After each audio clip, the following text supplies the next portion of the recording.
Today I will be making what I call s'mores bars. So when the family and I go out to the lake for the day, I have traditionally enjoyed bringing s'mores from home. I just bake them in the oven and have them ready to go out, and we enjoy them at the lake. They're really ooey and gooey and tasty if you let them sit out in the sun for a little bit. Because lots of times around where we live, there are campfire bands and open flame bands in the summer around the trees. So you're not always guaranteed to be able to roast them up. So I make them at home. Well, the last time we were heading out to the lake, I was thinking to myself, I would like to bring something similar but different, because I kind of get bored doing the same thing over and over again. And I thought it may be kind of nice for the family as well to have something different. So as I was trying to plan it out in my mind, I thought, what about like a square or a bar that's like half Rice Krispie squares and half s'mores. Just bring them together and see what I get. So I tried it out. I kind of just gauged what amounts of the items to put in, and I made them. And for my family, this recipe was wildly successful. My husband kept coming back for another piece and another piece, and I actually had to set some aside for the next day's lake trip so that they weren't all eaten all at one time by our large family. So we are getting ready to head out to the lake again. I'm going to make this again for my family. So I thought, why not show you how I make it as well so that you can enjoy it too. So let me show you what you're going to need to make this recipe. To start off, you are going to need a large pot and a really good strong spoon to stir the mixture up with.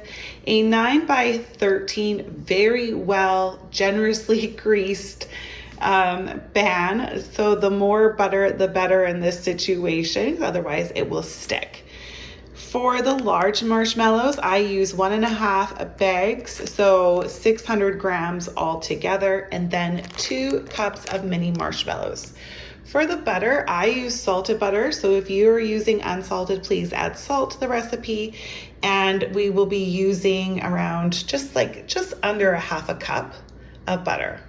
All right, for the Rice Krispies, I'm gonna use 5 cups of them, and then 1 whole package of crushed up graham crackers. So majority of this is gonna go into the recipe, and the rest will be used to crumble on top. And then for chocolate chips, I'm using semi-sweet and 3/4 of a cup of those.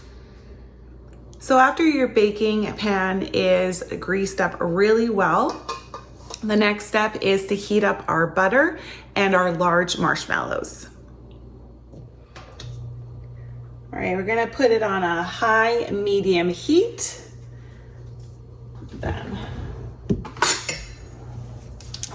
start off with melting the butter and then add the marshmallows in. There we are.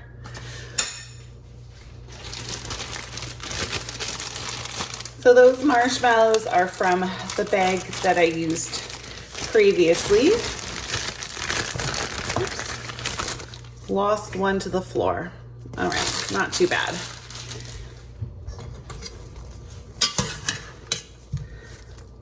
Now, just like with making Rice Krispie squares, we are going to stir these together until they're completely melted and no large amounts of marshmallows remain. As that is melting on the stove, I'm just going to crush up my graham crackers so that they're ready to go. I'm going to transfer these over to a Ziploc bag just to make squishing them up easier.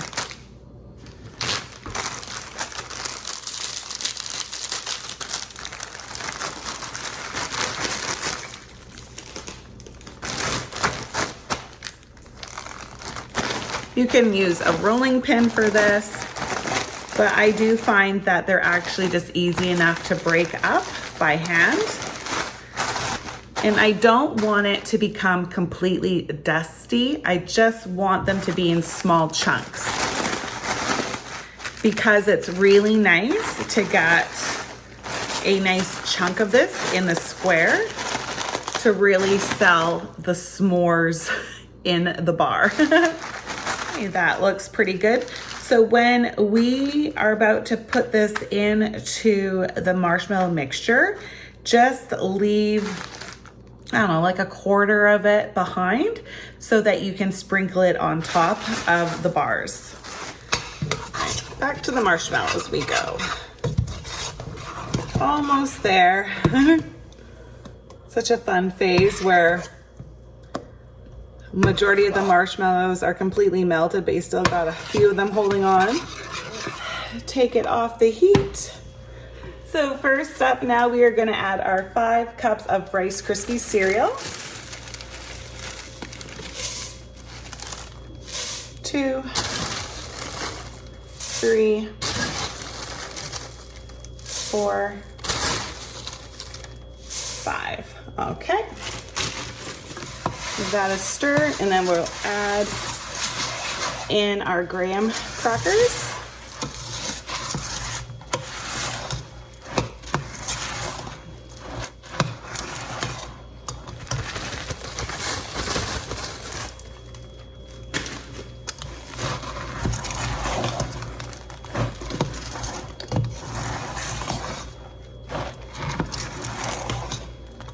This is when it starts to get hard to mix up. All right, next up now, we're gonna add the 2 cups of mini marshmallows. So there are the 2 cups and the 3/4 a cup of chocolate chips. We're just going to stir these around just till they're mixed in, but not fully incorporated, because they're gonna melt, but you don't want them to melt all of the way.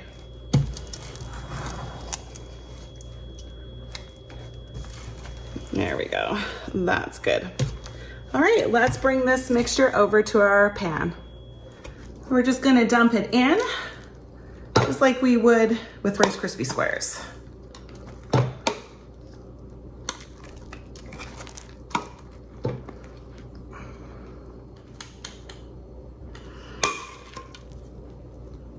All very sticky. And then we'll push it out as best you can, and then we're going to have to get rather lots of butter on your hands or on like parchment paper to press it down. There we go. I just use the parchment paper that I used to grease it originally. I just keep it over to the side, add a little bit of butter to it, and press down. Not overly hard. You don't want to make these to be as like hard as rock, but you do want them firm enough that when you cut into it, it sticks together. It's just about finding a nice balance. Doesn't that look good? Now I'm just going to sprinkle on the remaining portions of my graham crackers.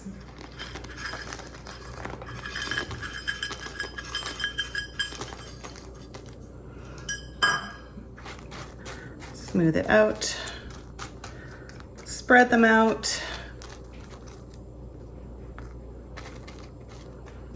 and then just press down a little bit again so that they don't completely fall off when you cut into them. A few of them may, but you just don't want all of them to. So here it is.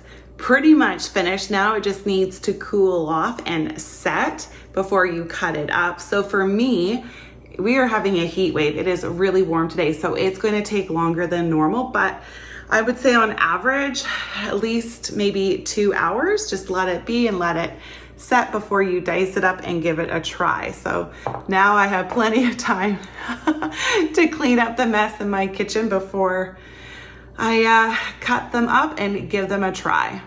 Let's see if this is fully set and ready to be cut up.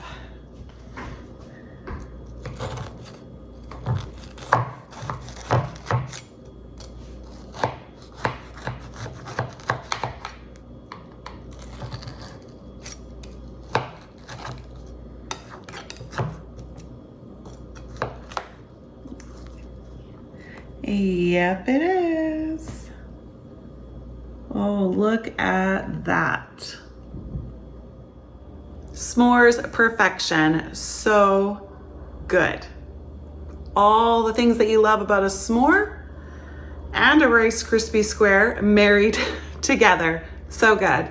And because we put the marshmallows inside, here, I'll show you this to you. The little ones, we have a nice ooey gooey bar. Yum. That just looks so good, doesn't it? Two great worlds coming together. Can't go wrong. Well, that is it. Pretty simple, right?